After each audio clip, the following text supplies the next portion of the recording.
Hey, welcome to the long game. This is Ross Cagan.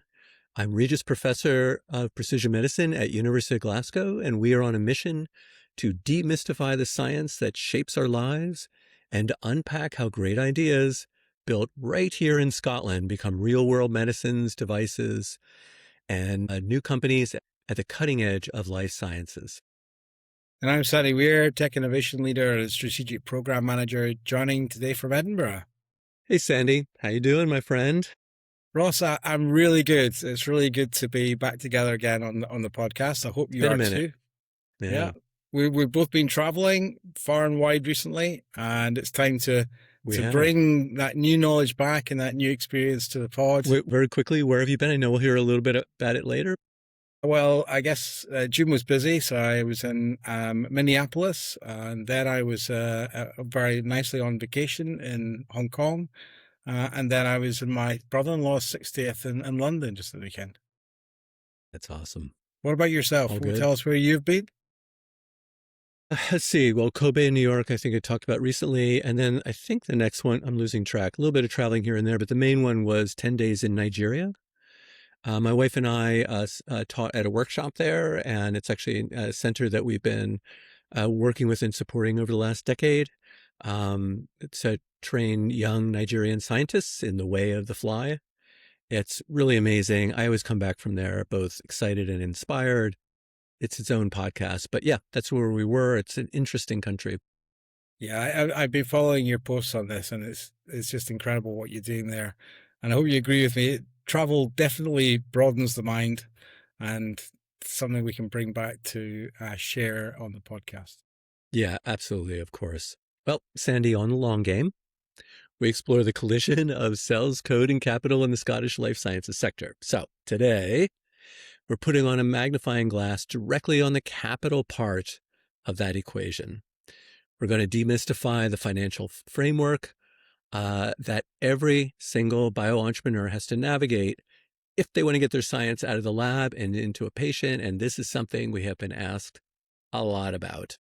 Yeah, indeed, Ross. And if you're an academic listening, you're probably very used to the process of writing grant funding proposals. But venture capital funding is a completely different beast. And I'm sure you agree with that, Ross. You'll hear terms like pre-seed, Series A, Series B, dilution. It sounds like a completely foreign language sometimes. Yeah, no, and actually it is. And I, as a scientist who then started some companies, had to learn this language. Of course, like all languages, it's always changing. What people care about is always changing. And the reality is in biotech, you can have the best science. It can be absolutely brilliant. But if you don't understand how the funding pipeline works, your company will die a slow and agonizing death. And I just had this conversation with students over in Nigeria because I think this should be mandatory for all scientists. I suspect you agree with this. And that is, even if you don't want to start a biotech company, you have to understand how to do research so that it can get to the patient. Otherwise, you're publishing papers, but you're not actually aiming at the patient. It's just 2026. I think we should all, grow up and know something about that. So I don't have to grow up. I'm still be a little baby scientist, which is why I love about science. We can still be children. But Sandy, you are the financial translator here. So what we're going to do today, everybody, we're going to walk through the entire life cycle of a startup's funding. We're going to talk about the very first check that you receive, all the way to exit. This is actually going to be a two-part series. And in our next episode, we'll take a look at what it takes to raise money here in Scotland in 2026. What do you think? Yeah, I'm sure my bank manager will be thrilled at the thought of me being the financial translator. However, yeah, we'll be breaking down why funding a biotech company is so completely different and so expensive compared to funding a sort of standard research tech startup. So yeah, let's get into it, Ross. All right, let's do this. So let's start at the beginning. Let's keep this very simple. I'm a researcher at University of Glasgow. I have yet another brilliant idea for a new cancer therapeutic, and I want to start a company. Okay. So I didn't want to start a company, but people talked to me and said, hey, you want to get this to patients? You have to start a company. Tell me, Sandy, what is step one? Well, step one is usually called bootstrapping, Ross. And I guess it's a bit of an odd phrase. It's one of these things that's got its origin in the military, quite literally pulling oneself up by the bootstraps, these small loops that are attached to tall boots. Actually, I But I didn't guess know that. yeah, yes, but I guess a deeper meaning relates to self-reliance, achieving success, and doing that through your own resources. So this is the pre-funding stage. It's when you're using your own savings, you're maximum out your credit card, you're relying on funding and help from family and friends. Essentially, you're building and growing your company primarily using your own resources, your own money, and revenue that can be generated by the business. That's hard in medtech, biotech to generate money straight away, but other tech startups can do this. Much more difficult in our world. But rather, we do this rather than raising substantial external investment at this stage. So no external institutional funding. Your company might just be a name and a patent application, Ross. Yeah, and what I discovered was these friends and families and all that stuff is that investors really like to know that you're willing to put, quote, skin in the game. They like that because that means you're serious. So it's not mandatory. I haven't done it for every company, but when we have done it, VCs and others like that because we can say, look, I have confidence in this. I think it's going to work. However, because we're scientists, we're not rich. That money will run out fast, especially if we're doing like medical stuff. So at what point, this is, I think, really we're going to lean into you, Sandy. What point does me as the naive scientist, when do I start asking investors for cash? Yeah, well, that brings us to the next stage, the kind of pre-seed and seed funding rounds. So pre-seeding is about your proof of direction. You're raising perhaps a small amount of money.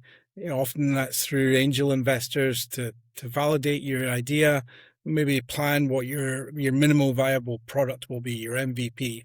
And by the way, in this case, if you're not familiar, an angel investor tends to be a sort of wealthy individual who has a special interest, who invests their own money in an early stage startup, usually in exchange for some equity and shares in the company.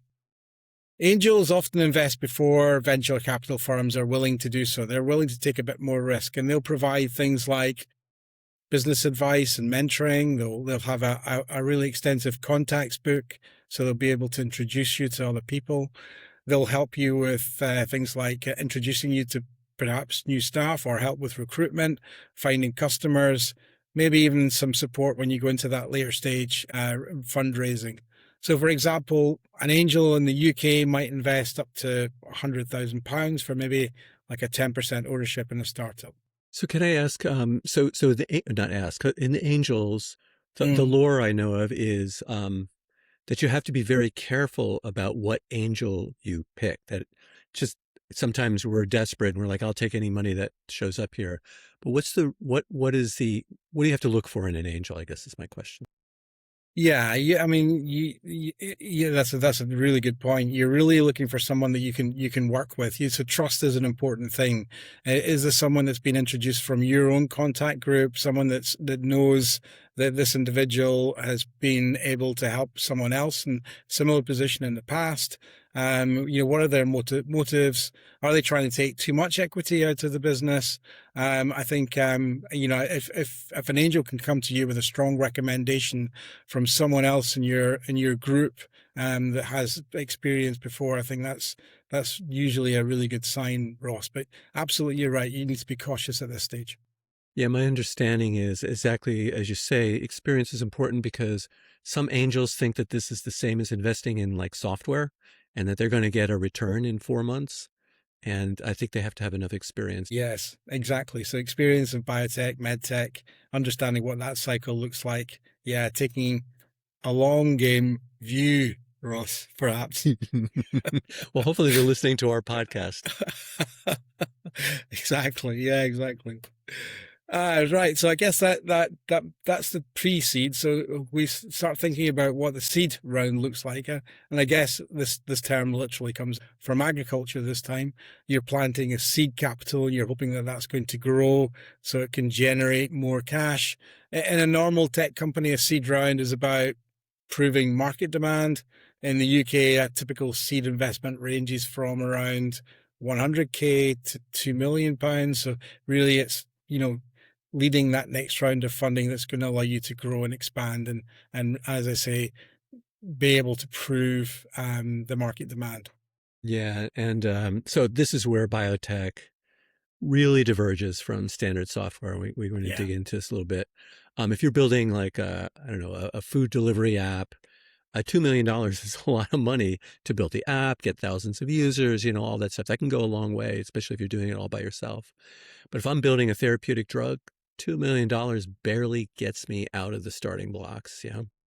exactly, Ross. From a clinical side, can you maybe explain, why early stage biotech needs more cash and to prove the concept? Take us through that from your experience. Yeah, so I'm not going to be able to do a complete job just on this podcast. It's probably its own podcast, all the things that are required, and I'm sure we'll do that podcast. But I would say let's start with not just how expensive it is, but why it is so different than say software. And I remember, so I came to Glasgow from Icahn School of Medicine, Mount Sinai in New York City. And not long after I arrived there, they brought in a guy, Jeffrey Hammerbacher.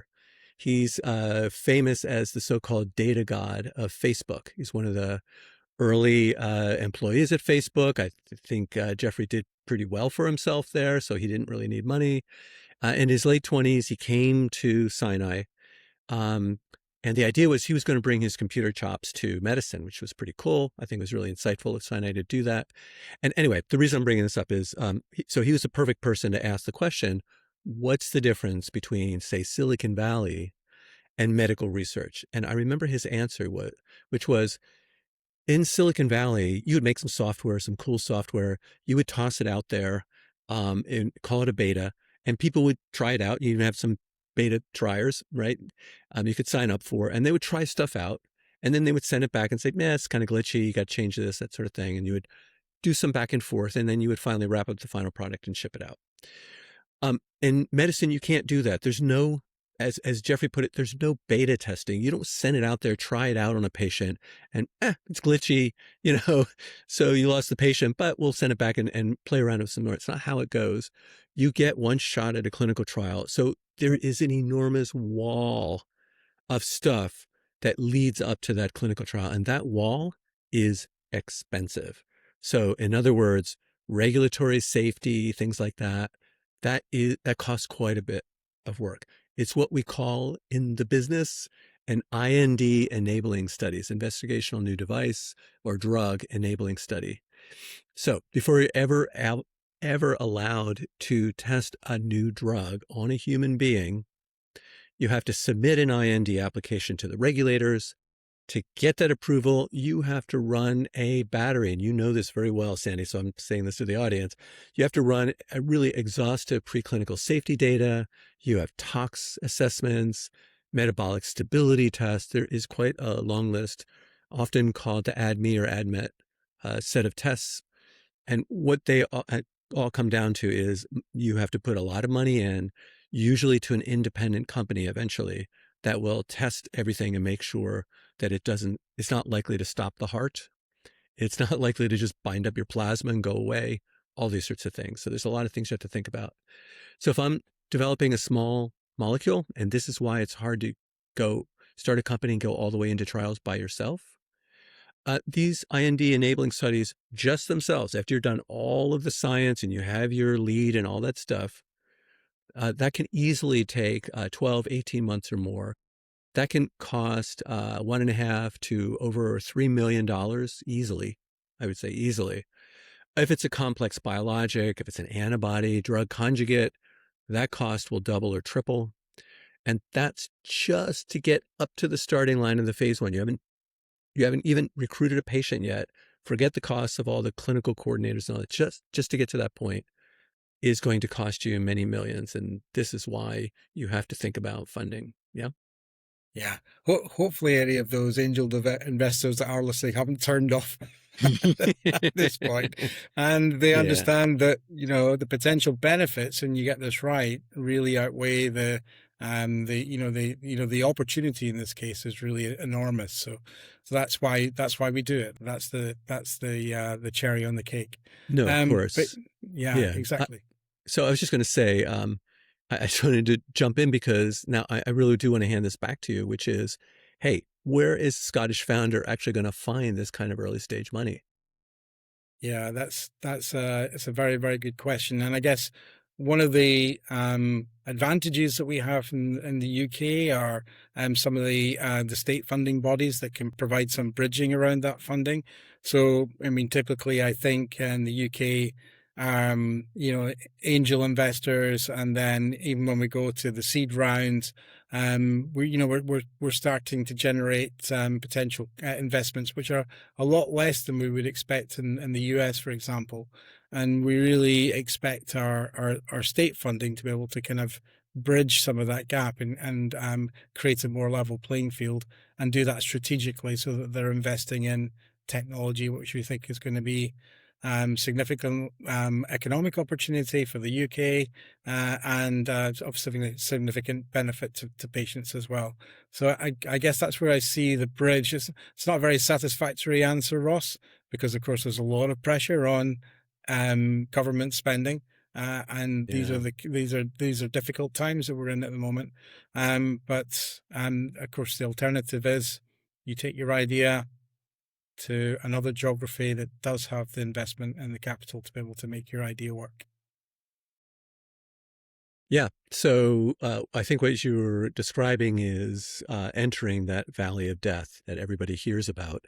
Yeah. And I think it's getting overused, including by me, because we talked about the second wave in an earlier episode of a Valley of Death. You get that initial funding, and then what do you do? We'll get back to that. But Yeah. as you say, it's we're doing this because it's important. Mm, Okay. Is it? I'm just curious. Is it more expensive to do it here than it is in, say, the U.S., which is probably the largest effort set in China?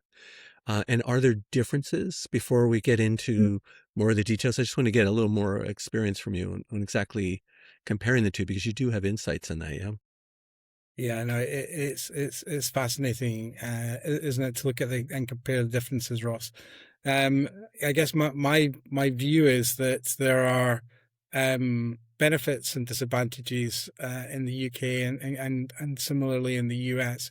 In the US, as you know, there's a very rich framework of opportunity for phase one, phase two, and so forth, clinical trials. I think more clinical trials are being conducted in the US than any other geography. But then in the UK, we've got the benefit of the NHS and the world renowned reputation that we have here for doing good science and doing good validation and bringing things through that NHS route that really shown to work. So using the UK as essentially as the proving ground, but maybe not the final market opportunity, and then aligning with another geography to provide the scale that's required in order to be able to truly bring something to market. I guess we're in the fortunate position that we can maybe play both sides of the coin. I don't know. What do you think, Ross? Is that a fair assessment? I think it is. Another way to say it is the U.S. has more resources. It's more chaotic. It's more competitive. Mm, The UK is more organized in some ways. Certainly, the healthcare data is way more yeah, organized, um, and good that point. actually matters. Mm, Um, and yeah, and it's generally recognized, like the US. The UK is generally recognized as having elite universities, and so companies do like to locate here. I was just also down south, if I'm allowed to say the E word, England, and checking out some of the companies there. And they do like being there because there's a lot of smart people, well educated here in Scotland and down in yeah, England. So it's yeah, it's got advantages and disadvantages exactly as you say. And I yeah. think that these days to move back and forth is is pretty straightforward. I do So think nurturing a young company is probably a little easier here in terms of yeah. actually doing it, but because the culture is not as deep there, it's harder to figure out how to do it, and that's why we have this podcast. You know? Exactly, and two more points to this. You know, one in terms of startup costs, and we've touched on this a little bit before. You know, our costs in terms of staff, resourcing, etc., are so much less than the Yeah, US. If that is you're trying to do 100% true. this, if Yeah, you're trying to do a biotech startup, a medtech startup in the Bay Area, San Francisco, you're going to need pretty deep pockets because those staff are going to be expensive. You know, yeah. I like to think that in Scotland, certainly, and more generally in the UK, we've got really talented individuals, but they're considerably less expensive. And I think, you know, that presents a fantastic advantage. The other thing is that we're incredibly lucky in the UK to have a very mature angel investor network. So Archangel's one of the kind of really foremost angel investor networks based in Edinburgh, considered to be the oldest angel investment syndicate in the world. Even in a tight market today, Archangels are leveraging something like 41 million for Scottish scale ups in 2025 alone. So they've backed companies like Neuronics with £6.1 million seed round funding. I think it's not medtech, but C Signum also they got around 6 million in Series A funding. So I think incredible advantages that we might have here in Scotland. What do you think, Ross? Well, you said the S word, series. So, Yeah. so first of all, Oh yeah, we yes. better come back. Let's come back. Let's come back. I've Exactly. jumped So in. you're saying all this crazy jargon, man. So let's talk about it. All right. So yeah, what I think is I've seen all of this, and it is basically as easy and as difficult to do biotech here as it is in the States. It's just different. Um, so let's talk about series, Yeah. because we promised it. This is basically scientist biotech 101. So there's Series A, Series B, Series C, etc.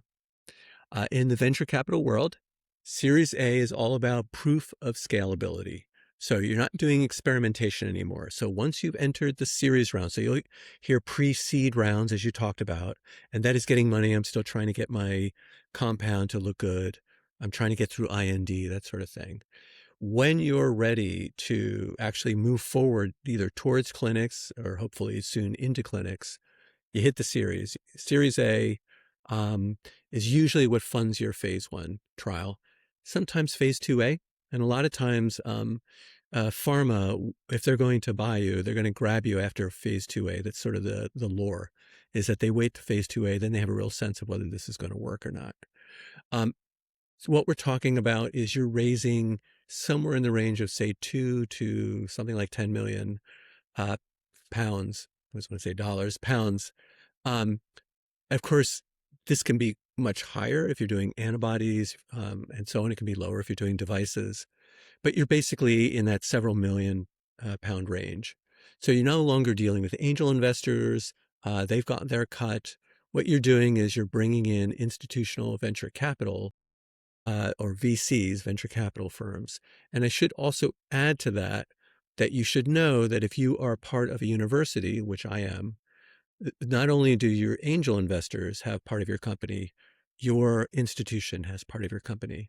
And I'm going to some point in this podcast series have a long and angry rant at how little they should be taking, but I will not do that now. So we've got Series A, we've got our venture capitals that are now capital firms that have stepped in. Yeah, and this is a great point, Ross, in which to, because I think a lot of budding entrepreneurs out there, they kind of understand that pre-seed and seeding round, and it gets scary once you get venture capitalists Yeah. involved, once you get into these Series A, Series B, etc. And one of the big concerns, of course, is that they start to leak. You know, the founder's ownership starts to diminish, or the perception is their ownership is diminishing. So what happens when these VCs come in? Can you tell us a bit more about that? Yeah. So, and there's two lines of thought on how you should react to this, because what we're talking about is dilution. So every time you raise a new funding round, somebody takes a piece of your pie. right? You're basically selling a percent of your company. So if you started at 100% at the seed stage because you got friends and family, by the time you reach Series B, if you are lucky, you'll own 20%. And I would say that's if you're lucky. I think 5 to 10% is probably a more real world. But anyway, um, and there's two ways to view that. One, they're just taking it away from you, or another is you're getting a smaller percent of a much larger pie. And so just have to be very smart about this. And so two lessons on this. One, dilution is inevitable. So just, understand that. But losing your company's vision is optional. So you don't have to give up what's driving it forward. Mm. This comes down to how you construct your board. But the other thing I would say that you need to understand, I needed to learn, is that you shouldn't be running your own company, certainly not in terms of the business of it. You need a business person. Most of these little companies survive or die based on their business plan, not so much their science. Would you agree? Yeah, that's really, really good advice and good insight, Ross. So let's talk about Series B then. So if Series A is about proving that the drug or the med tech device actually works in small groups of humans in a initial clinical trial, what does Series B look like? Yeah. So if you've gotten to Series B, congratulations. Now, the path forward is both more clear and your chance of success is starting to tip up. So in cancer, you're in the 3 to 4% range until you get up to Series B, and then it starts to tip up pretty significantly. So you're still not, 50%. So Series B is basically you're really expanding the effort now. You're very disciplined now. That the path forward is very clear. Usually you've selected what patient group. If you need biomarkers to identify the patient group, you have those biomarkers. You're running a very large scale, multi-center. And when we ran a trial, when I'm trying to get a trial run, we have 3 different places. That's what I mean by multi-center, 3 different hospitals, phase 3 clinical trial. Okay.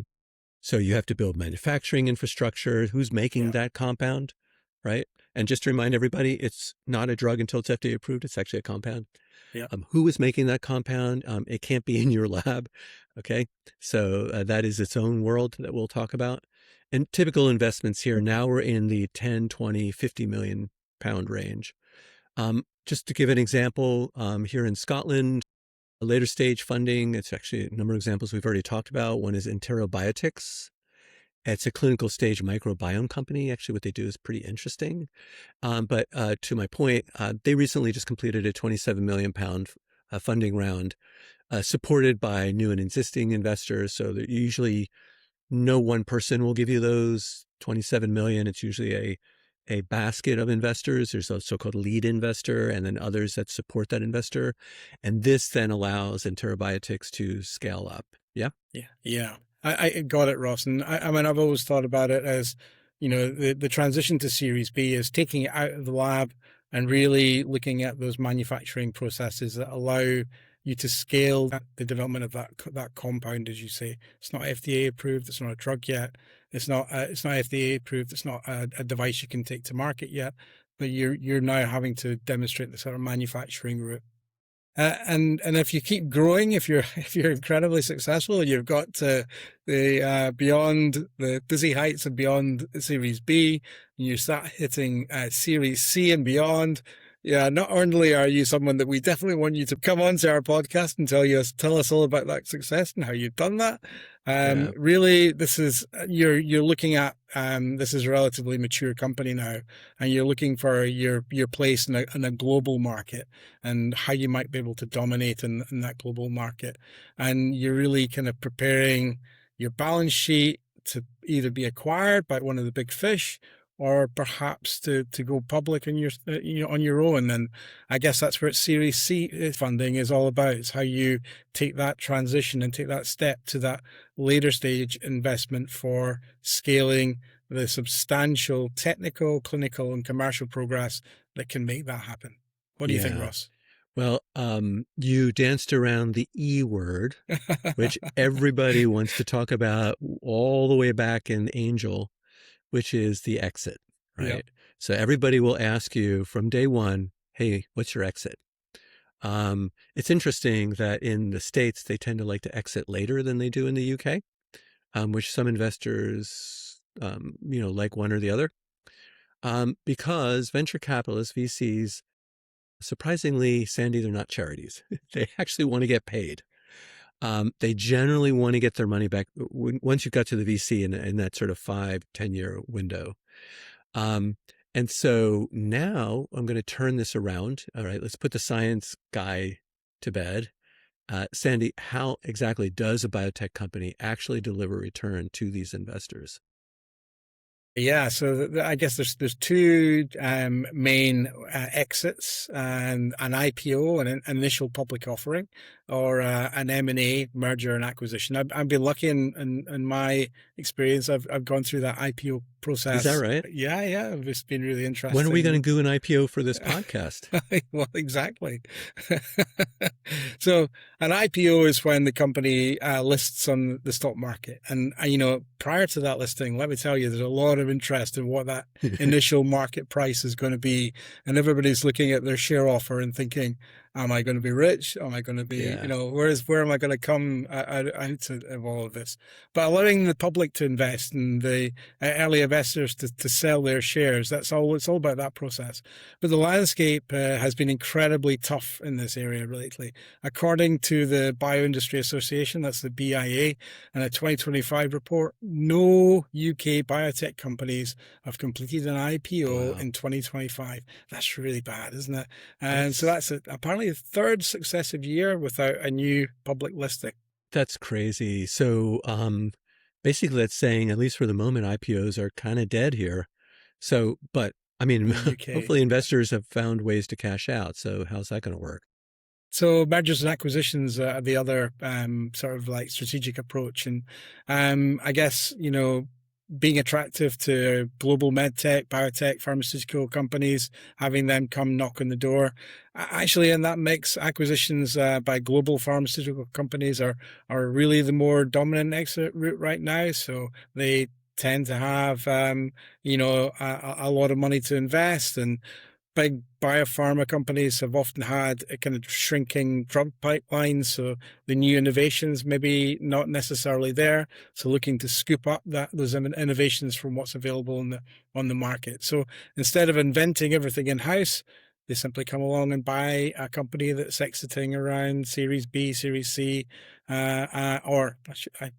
exiting in the mergers and acquisition sense. So excellent targets for investment. And that's a massive strength in the UK in 2025. And we see a lot of activity and a lot of what we call liquidity in the ecosystem, where we see pharma investing in just this way. Yeah, and this was actually interesting you mentioned all of this because I lived through and you did too, the transition where a lot of the basic biomedical research was done in these big pharma companies. Hmm. And I think it really sprung out of Genentech when they had that initial success, and then other biotech companies wanted to match that. And there was this big sweep. Many of my friends and family, I actually got caught up in that sweep. So when you were a scientist and weren't an academic, you often went to these big pharma and did research. Hmm. That really fell off, and it has come back a little bit, but I would say, the bulk of, and correct me if I'm wrong, but the bulk of the new biomedical entities, drugs and so on, seems like they're really from biotech that has been snapped up by big pharma. So big Yeah, I'd pharma agree. waits till they get through that 2A, as we talked about, and then grabs them, which actually makes a lot more sense to me. Biotechs are always going to be, smarter, more efficient at coming up with new products. Do you agree with that? I do agree with that. And it's very, very canny because, again, for our angels and our VCs are listening, you guys are carrying the risk, right? That's where you're taking the risk. You've got potentially big rewards, but the companies that are coming along and completing these M&As, they're essentially vesting, but they can see a lot clearer what they're getting. That you've absorbed the risk for Yeah. them. You've taken it through the clinical trials, and it's much clearer what they're actually getting at the end of the day. Sure, sure. And I mean, I guess they're taking less risk, but they are very good clinical trial companies. Yeah. and also delivery once it's approved companies. So they are good at this for sure. Yeah. Precisely. Yeah. High stakes Wow. game. It's a high stakes game, and proving value is what it's all about. Yeah. Yeah, yeah, yeah. Well, so Sandy, this is our crash course in venture capital. Obviously, we can go on for a while, but hopefully it's very clear. Just to remind everybody, we talked about pre-seed. So I'm a scientist or whatever. I'm at home and I suddenly have a bright idea. Um, as I need money to work on that, I'm going to get pre-seed money initially, maybe from friends and family, but eventually from things like angels, though also foundations that will give you early funding, usually tens of thousands of pounds. And then once you get something that is heading through IND, investigational new device or drug, then you get into this series A, series B, or series C. So that's my quick wrap up on that. We will talk next time more about more practical things about how one actually finds all of this. But for now, time to step out of our boardroom, step out of the investments, into our favorite closing segment, a wee bit of joy. So Sandy, once again, I know you're busting to tell us a little wee bit of joy, and I actually will love to hear this. I know a little bit about what you're going to say, but I'd love to hear it out. Why don't you start? Yeah, I'm looking forward to coming back around on this topic because there's a lot more we can talk about. But yeah, you're absolutely right. It's time to have our wee closing segment, wee bit of joy. And well, Ross, it's impossible for me to talk about it this week without referring back to the fantastic trip I just made to Hong Kong. So Helen and I had a wonderful time. We were meeting up with some old friends recently. When we were out there, we got some amazing tips for things and places to see, places to visit. And one of my favorites was the Chai Lin Nunnery and Nan Lan Garden at Diamond Hill in Kowloon in Hong Kong. So the Chai Lin Nunnery is this large Buddhist temple complex. It's incredible. It was founded in 1934. So, historically, not that long ago. But they've created this amazing retreat for Buddhist nuns, which was updated in 1998. So a lot of things were updated around this period in Hong Kong, as it turns out. I guess it was a lot to do with the transition from UK Right. administration back to China.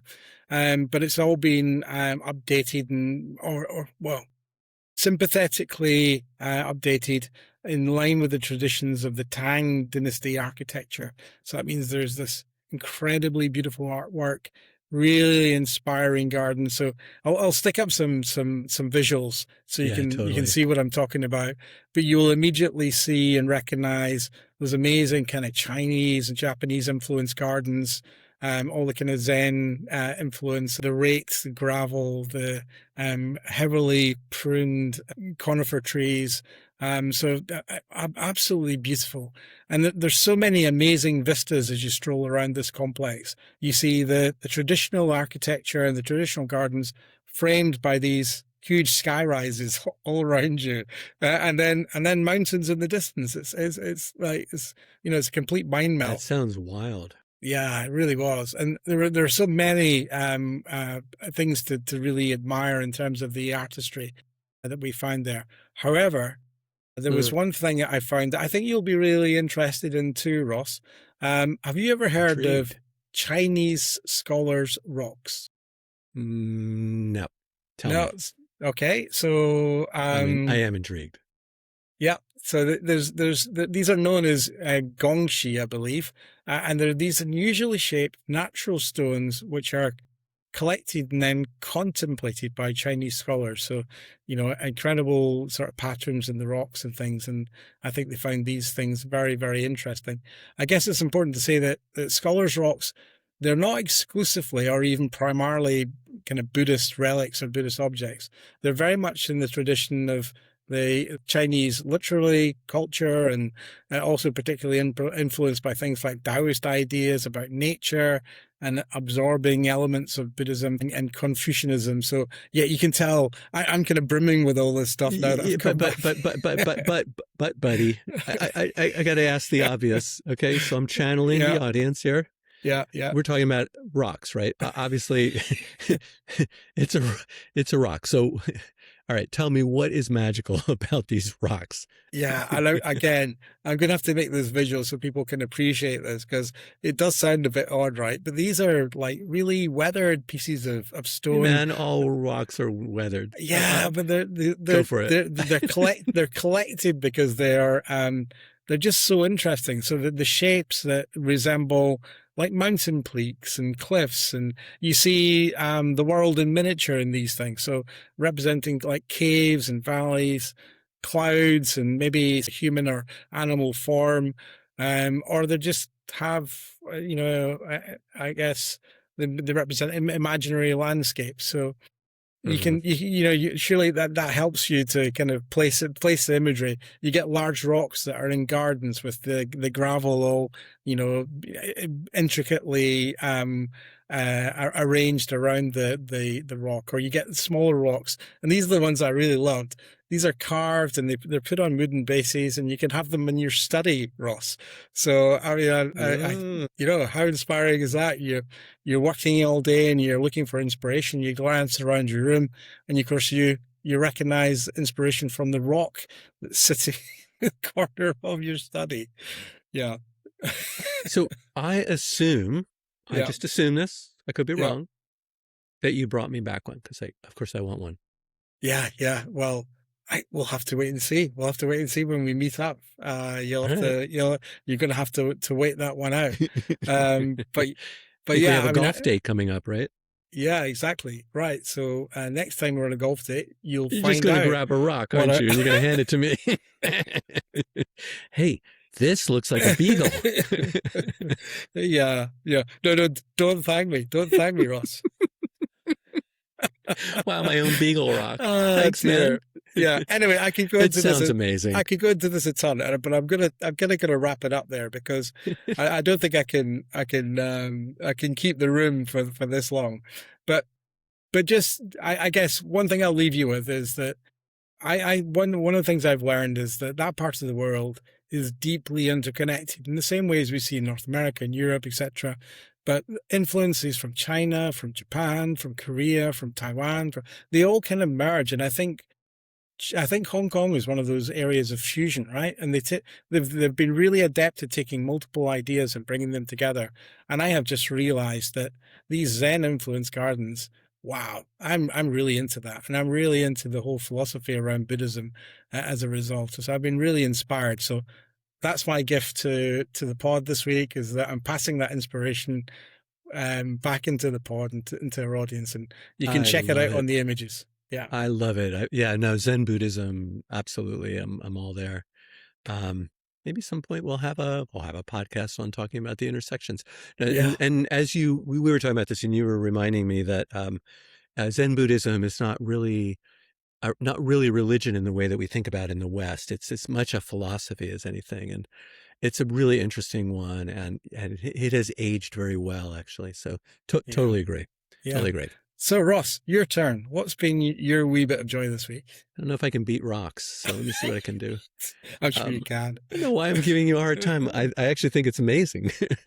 So I want to do something that's maybe a little less solid, I guess, which is so I'm going to start by saying a bunch of friends and I, and my wife and so on, we're going to head over this Saturday to Glasgow Science Center to their IMAX to see Christopher Nolan's The Odyssey. So that'll date Yeah, this podcast because it's just coming out now. And I have to say, I am super excited. You've got Nolan, you've got IMAX, Homer, Odysseus. I was just sort of reconnecting with Odysseus. It's a pretty amazing book. Basically Matt Damon running amok, trying to get home while God's completely ruined his life. So this, I'm here for that, right? yeah, But actually, that's not the story I want to tell. That's the end of the story I want to tell. So I'd start in the end, just like a director, and I'm going to bring it around, just like a Nolan film. yeah, Play with a little time here. What I really want to talk about is something that my wife and I have connected with on YouTube, and that is watching these little, mostly horror films, 2 minutes, 5 minutes, 10 minutes, sometimes even 20 minutes, Yeah. For example, by Curry Barker. So there's a whole world of these directors. So So do you know Curry Barker? this, no, this is a name I do not recognize. So I'm very intrigued to know more, Ross. Good. I'm always excited to tell you something new.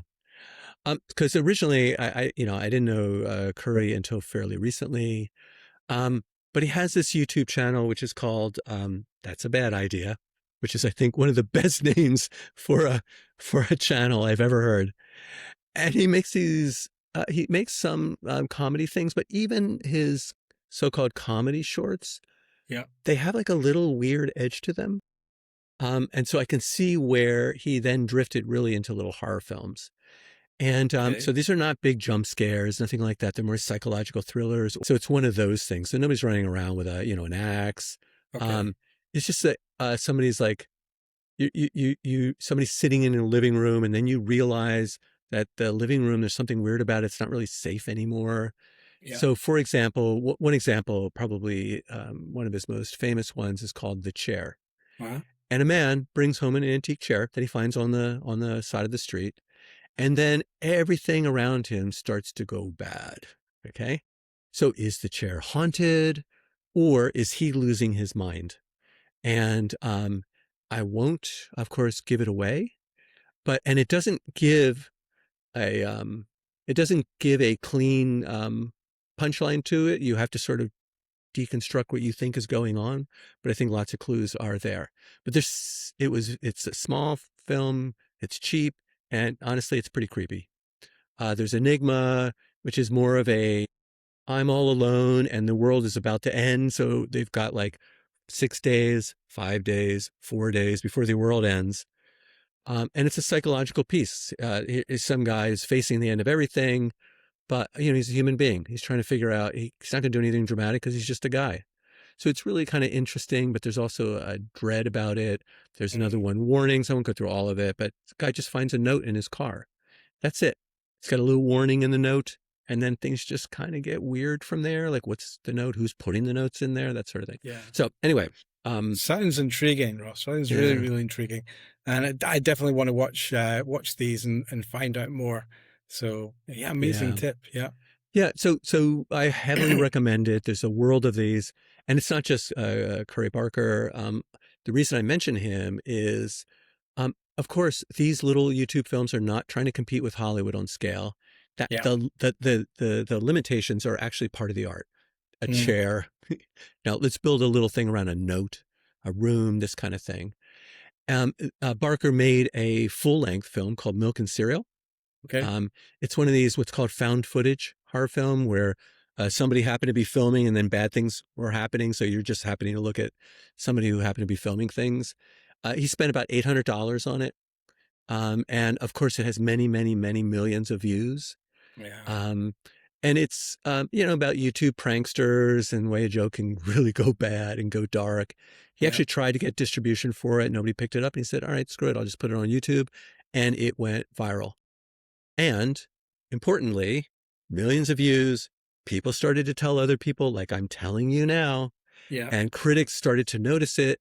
Horror fans noticed it. And all of a sudden, um, basically the industry started to take notice, Yeah, right? yeah, and we see this is a really common route now, isn't it? How It to is. bring your low budget film to a huge international audience. Totally. So this is where I'm landing here.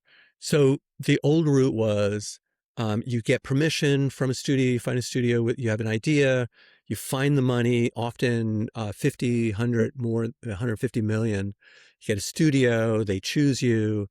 This is very different. You initiate everything, you make it, you put it out for very little money, you Yeah, find the audience yourself.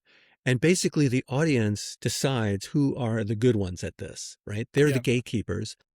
And then Barker makes this film Obsession.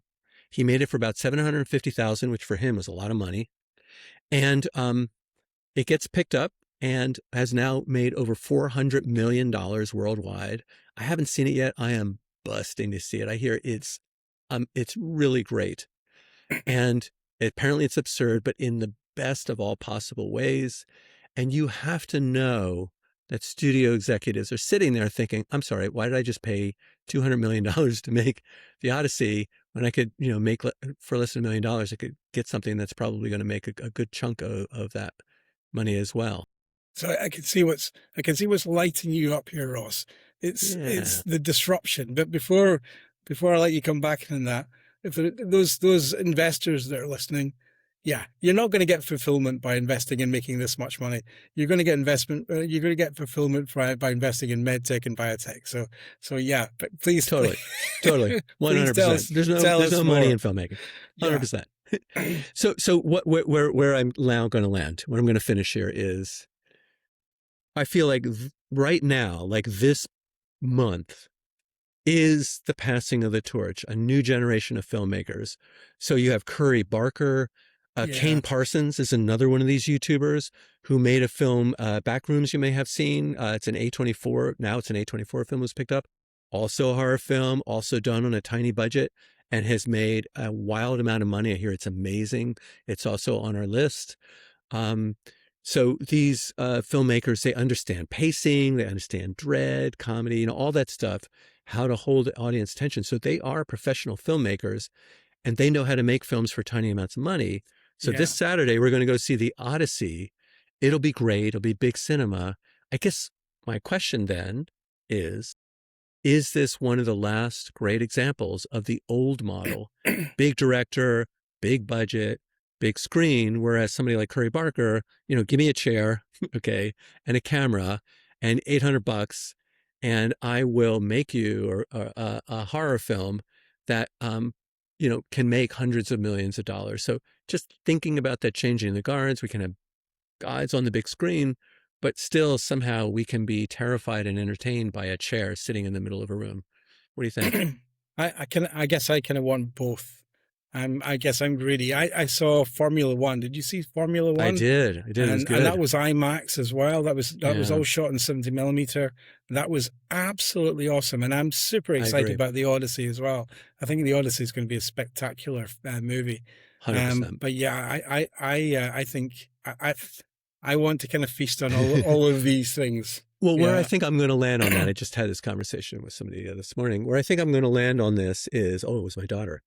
Where I'm going to land on this is, I think what's happening is that these young YouTubers are showing the studios there's a different economic model. yeah, And at the same time, AI is entering the scene, right? yeah, And so I wonder if what's going to happen is you're going to hit a reset button. You're going to start making these less expensive films, and then they will start to ratchet up the way the original filmmaking did as the yeah. technology starts to feed into it. And so you'll get your F1, but it'll be, CGI. What do you think? Yeah, yeah. I think you could be hitting on exactly where things are likely to move.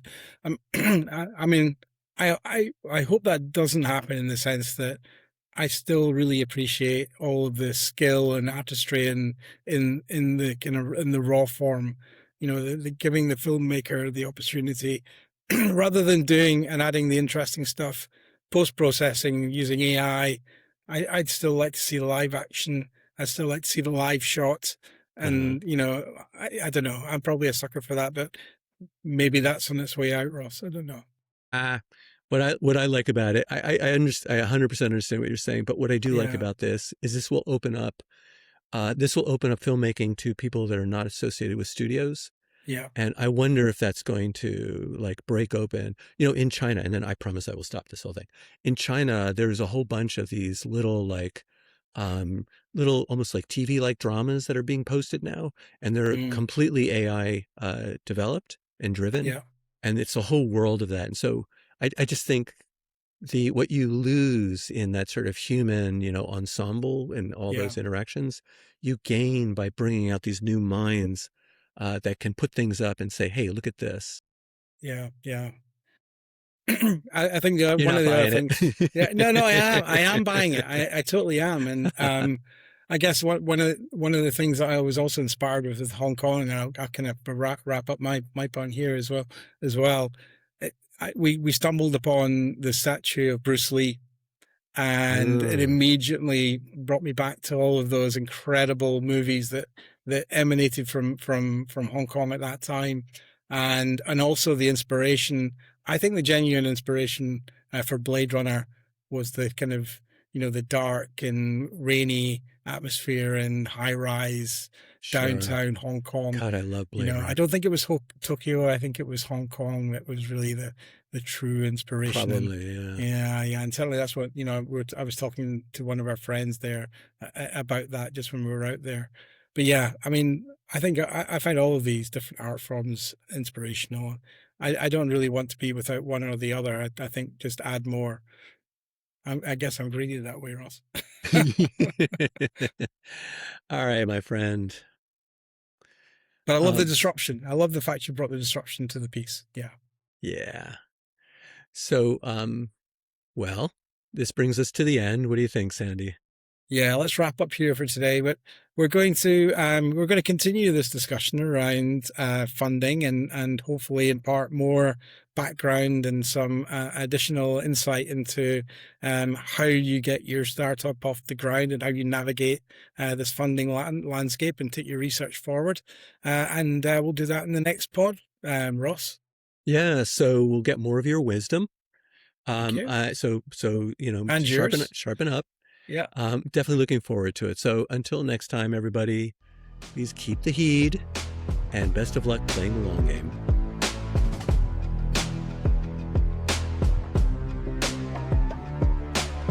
Yeah, see the vision clear. We're here to run the long game. Blueprint set, no fear. Playing out the long game. The long game.